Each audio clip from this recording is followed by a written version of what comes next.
रिक्त संबंध की परिभाषा यहाँ पे बना रहे हैं। जैसे यहाँ पे पहले एक उदाहरण ले रहे हैं, फिर इसकी मेन परिभाषा पे पहुंचेंगे।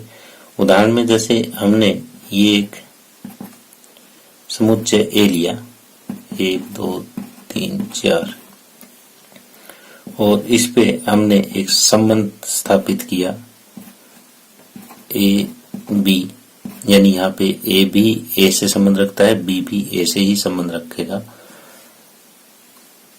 और ये संबंध इस तरीके से स्थापित किया है कि जो ए और बी का अंतर है वो 10 होना चाहिए। तो यहाँ पे हमें ए में से ऐसे अवयव छांटने हैं जिनका अंतर 10 हो, यानी एक एक का अंतर 10 नहीं हो सकता, एक 2 का भी नहीं हो सकता, एक 3 का भी नहीं हो सकता, एक 4 का भी नहीं हो सकता।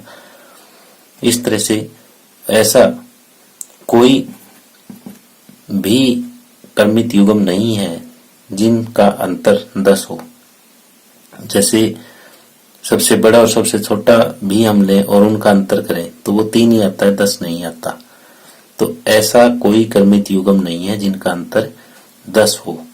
तो ऐसे केस में ये जो संबंध होगा ये रिक्त संबंध होगा। और इसकी परिभाषा किस तरह से लिखेंगे? इसकी परिभाषा को इस तरह से लिखेंगे, किसी समुच्चय ए में संबंध R, किसी समुच्चय ए में संबंध R, यानी उस समुच्चय में संबंध जो है वो R से डिनोट किया गया है, को रिक्त तब कहेंगे जब ए का कोई भी अवयव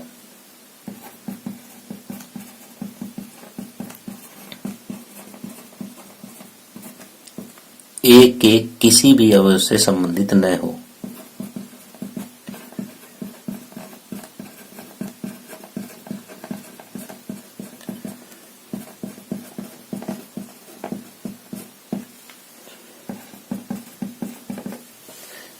यानी जब हम ए का कोई एक अवयव लेते हैं वो दूसरे ए के ही अवयव से संबंध ना रखता हो तो ऐसा संबंध रिक्त संबंध कहलाता है।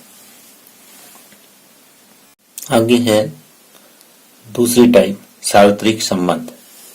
किसी समुच्चय ए में संबंध R को सार्वत्रिक संबंध तब कहेंगे यदि ए का प्रत्येक अवयव ए के सभी अवयवों से संबंध रखता हो, यानी हरेक अवयव के साथ संबंध रखना चाहिए, और वो भी सेम सेट में ए में। तो इसके लिए एक उदाहरण देते हैं कि जैसे ए के बराबर 1 2 3 है और R इस टाइप का एक संबंध स्थापित कर रहे हैं हम। ए बी ए से संबंध रखता है, बी भी ए से संबंध रखता है, और यहाँ पे b-1 पूर्णांक है।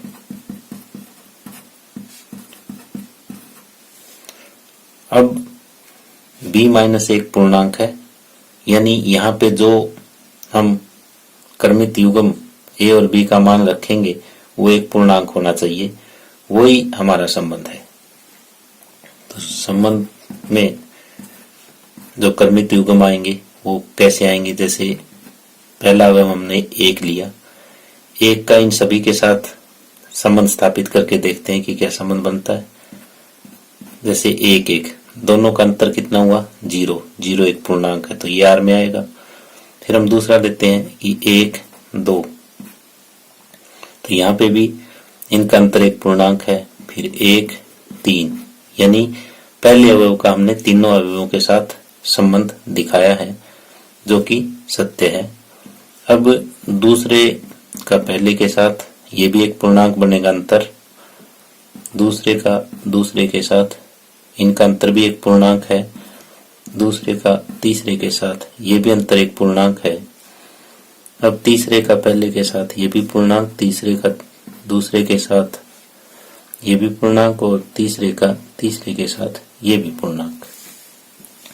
यानी यहां हमने क्या देखा, हमने ये देखा कि ए के प्रत्येक अवयव का संबंध ए के सभी अवयवों के साथ है। यानी अगर हम ए क्रॉस ए भी करें तो वो भी यही सेम चीज आएगी। यानी ए का कार्तीय गुणनफल ए के साथ करें तो वो भी सेम चीज ही आएगी। अगर कार्तीय गुणनफल और जो संबंध है वो अगर बराबर है तो इसका मतलब जो संबंध है वो सार्वत्रिक संबंध है। तो यहां हम देख रहे हैं इनकी कार्तीय गुणा करके कि वो भी सेम यही आई। तो अगर आपका संबंध कार्तीय गुणन के बराबर है तो इसका मतलब ये है कि ये सार्वत्रिक संबंध है। समतुल्य संबंध यानी रिफ्लेक्सिव। समतुल्य संबंध कोई भी संबंध कब कहलाएगा ये हमें देखना है। तो समुच्चय ए पे परिभाषित संबंध R, समुच्चय ए पर परिभाषित संबंध R समतुल्य कहलाएगा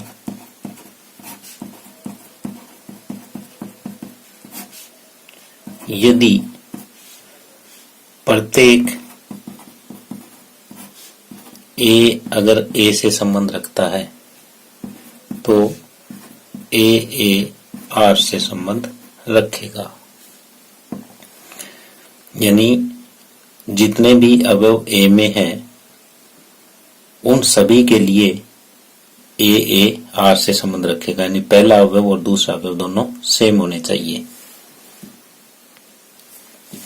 अब दूसरा है सममित यानी सिमेट्रिक।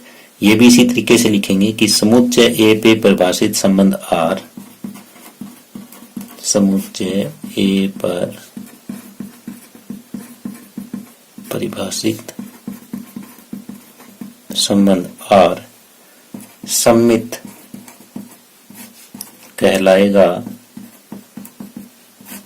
यदि प्रत्येक, इसमें दो लेंगे हम, A1 A2 अगर ए से संबंध रखता है के लिए,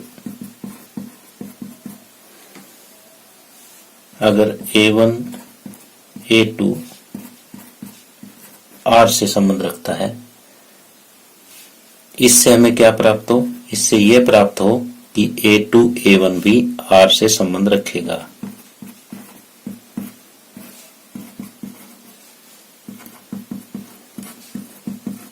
तो यानी अगर A1 A2 R से संबंध रखता है तो A2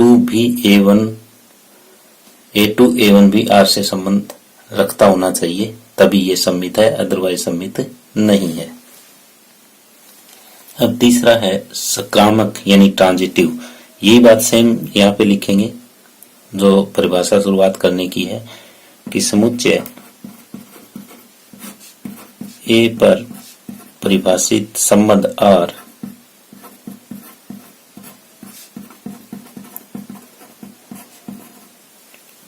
सकारात्मक कहलाता है यदि प्रत्येक, जैसे पहले में हमने एक लिया था, इसमें दो अवयव लिए थे, इसमें तीन लेंगे, प्रत्येक A1 A2 A3 संबंध रखता है ए के लिए,